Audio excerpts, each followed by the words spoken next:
They say some places are too cursed to be forgotten. Just beyond the tourist-filled canals of Venice lies a forbidden island, abandoned, decaying, and steeped in centuries of death and despair. An island where plague victims were burned alive, where the mentally ill were tortured in the name of science, and where screams are said to still echo through the crumbling asylum walls. Poveglia's history is not just dark, it's suffocating. And what if the stories aren't legends at all? Tonight we uncover the horrifying truth behind one of the most haunted places on Earth, Poveglia Island. Hello, my fellow creepy little weirdos. My name is Christina, and I'll be your guide through the unexplained, the paranormal, and the just plain weird. Welcome to Horror, History, and Hauntings. A beautiful island with a dark heart. On a quiet, overcast day, as mist hangs heavily over the Venetian lagoon, a small island slowly emerges from the water. Poveglia appears almost peaceful at first glance. Overgrown greenery blankets ruined buildings, birds circle above silent rooftops, and from a distance it looks like a forgotten paradise. But beneath the serenity lies a history so dark the very air seems to remember it. Long before it became a symbol of horror, Poveglia was strategically vital.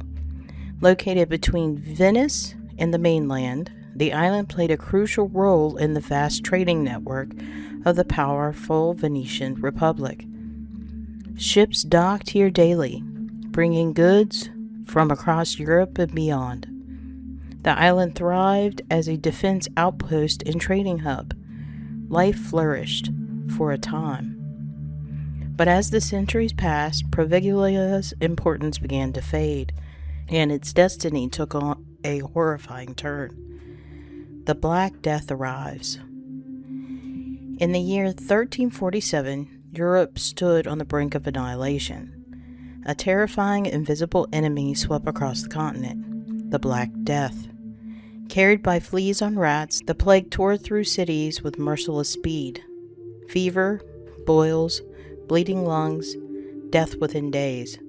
Entire villages vanished. Venice, one of the wealthiest and most powerful cities in the world, panicked. Trade slowed, streets emptied, the dead piled up faster than they could be buried. Desperate to survive, Venetian leaders made a ruthless decision. Anyone suspected of infection would be removed from the city and sent to Poveglia. The island was transformed into a quarantine zone, a place not for healing, but for containment. Those brought here were not treated as patients, they were abandoned.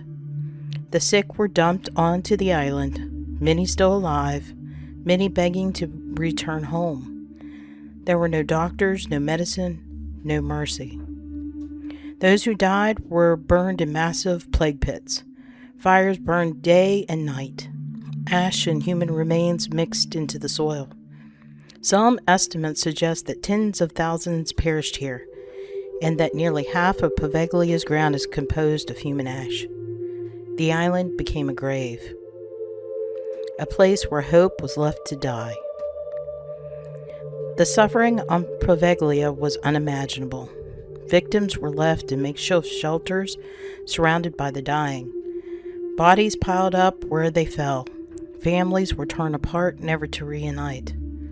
Cries for help echoed across the island, unanswered.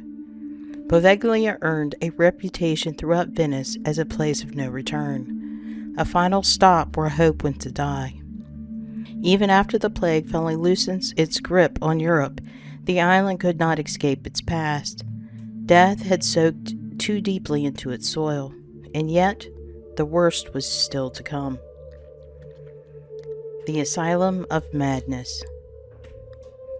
By the late 19th century, the world had changed, but Poveglia's role as a place of suffering continued. The island was repurposed into a mental asylum. Dark, oppressive stone buildings rose where plague fires once burned. The lush landscape was stripped away, leaving a bleak, desolate environment. The air itself felt heavy, It felt wrong. Patients sent there were society's unwanted, the mentally ill, the unstable, the forgotten. Many were not dangerous. Many were just simply inconvenient. Care was not the goal. Experimentation was. Patients were subjected to brutal treatments like electroshock therapy, insulin shock treatments, and most horrifying of all, lobotomies. Using crude tools, doctors severed parts of the brain in an attempt to cure madness. Many patients were left empty shells, alive but still gone. Isolation cells were cold and damp. Rooms were nearly bare. Flickering candlelight was often the only illumination during endless nights of terror. Some patients wandered the halls, their minds slowly unraveling. Others just simply disappeared. The Doctor and the Bell Tower. One legend stands above all others. A doctor working at the asylum became infamous for his cruelty and obsession with lobotomies. Over time, staff claimed he began hearing voices, seeing shadows, and believing the spirits of his victims were hunting him. His sanity unraveled. One night, the doctor climbed the asylum's bell tower. In a fit of terror or guilt, he threw himself from the top. His body was found shattered below, but according to legend, his suffering didn't end there.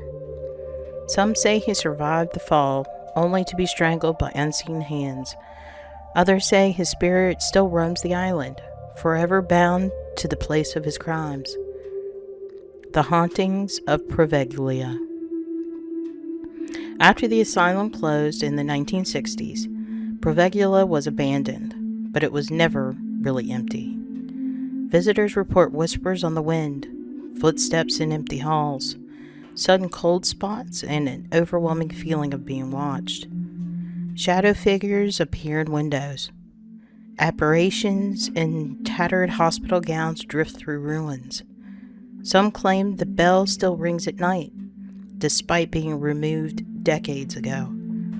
Others report physical attacks, pressure on the chest, paralysis, suffocation. Many believe the island itself is alive with malevolent energy, fed by centuries of pain.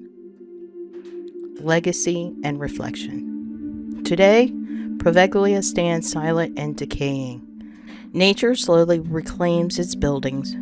Preservation efforts struggle to balance history with respect for the dead. Should it be restored? Should it be memorialized? Or should it just be left alone?